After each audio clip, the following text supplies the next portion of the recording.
எபிரேயர் 1 முதல் வசனம் பாருங்க. பூர்வ காலங்களில் பங்கு பங்காகவும் வகை வகையாகவும் தீர்க்கதரிசிகள் மூலமாய் பிதாக்களுக்கு திருவுளம் பற்றின தேவன் இந்த கடைசி நாட்களில் குமாரன் மூலமாக திருவுளம் பற்றினார். இவரை சர்வத்துக்கும் சுதந்திரவாளியாக நியமித்தார். இவரை கொண்டு உலகங்களையும் உண்டாக்கினார். இவர் அவருடைய மகிமையின் பிரகாசமும் அவருடைய தன்மையின் சொரூபமாய் இருந்து சர்வத்தையும் தம்முடைய வல்லமையுள்ள வசனத்தினாலே தாங்கிறவராய் தம்மாலே தாமே நம்முடைய பாவங்களை நீக்கும் சுத்திகரிப்பை உண்டு பண்ணி உன்னதத்தில் உள்ள மகத்துவமானவருடைய வலது பார்சத்திலே உட்கார செய்தார். பிதாவாகிய தேவன் இந்த ரட்சிப்பை ஆரம்பித்து வைத்தார். ஏதேன் தோட்டத்தில் மனிதன் கீழ்ப்படியாமல் விளக்கப்பட்ட கனியை சாப்பிட்டதுனால தேவனை விட்டு பிரிக்கப்பட்டு விட்டான். அவன் பழைய ஏற்பாடு முழுவதும் அவர்கள் வரப்போகிற இயேசுவுக்கு அடையாளமாக ஆடு அடித்து இரத்தம் சிந்தினார்கள். அது அவர்கள் பாவங்களை மூடினது, முற்றுமாக நீக்கவில்லை.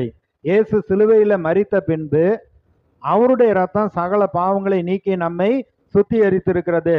இங்கே சொல்லப்பட்டிருக்கிறது, பிதாவாகிய தேவன் அவர் பூர்வ காலங்களில் வகை வகையா பிதாக்களுக்கு திருவுளம் பற்றினார். எப்படி? தீர்க்கதரிசிகள் மூலமா, ராஜாக்கள் மூலமா. கர்த்தர் ஒவ்வொரு காலத்திலையும் பரிசுத்த ஆவியானவர் மூலமாக அவர்களுக்கு திருவுளம் பற்றினார். கடைசியாக தம்முடைய குமாரனையே அனுப்பினார். இந்த ரட்சிப்புக்கு பிதாவாகிய தேவன் திட்டமிட்டு அவர் தம்முடைய குமாரனை அறிவித்து அவர் அனுப்பினார். அவர் தான் நம்முடைய பாவங்களை எல்லாம் நீக்கி நம்மை சுத்திகரித்து ரட்சித்து இருக்கிறார். இவருடைய இரத்தத்தினாலே பாவ மன்னிப்பாகிய மீட்பு நமக்கு உண்டாயிருக்கிறது. இயேசுடைய இரத்தத்தினால தான் பாவ மன்னிப்பாகிய மீட்பு, ரட்சிப்பு நமக்கு உண்டாயிருக்கிறது. இதை இயேசுவையும் சொல்லுகிறார். இயேசுவும் சொல்லுகிறார். லூக்கா சுவிசேஷம் 4வது அதிகாரம். அவர் ஜெபாலயத்துக்கு போன பொழுது அவரிடத்துல ஏசாயா தீர்க்கதரிசியின் புஸ்தகம் அவருடைய கையில கொடுக்கப்படுகிறது. அதை எடுத்து திறந்த உடனே ஏசாயா 61வது அதிகாரத்துல முதல் 3 வசனத்துல சொல்லி இருக்கிற வசனத்தை எடுத்து அவர் வாசிக்கிறார். லூக்கா 4:18.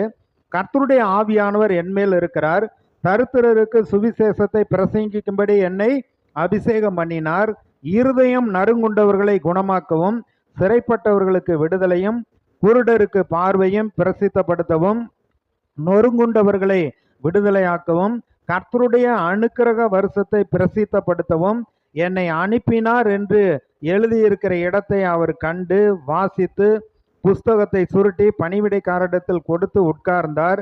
ஜெபாலயத்தில் உள்ள எல்லாருடைய கண்களும் அவர் மேல் நோக்கமாயிருந்தது. அப்பொழுது அவர் அவர்களுடனே பேசத் தொடங்கி, உங்கள் காதுகள் கேட்க இந்த வேத வாக்கியம் இன்றைய தினம் நிறைவேறிற்று.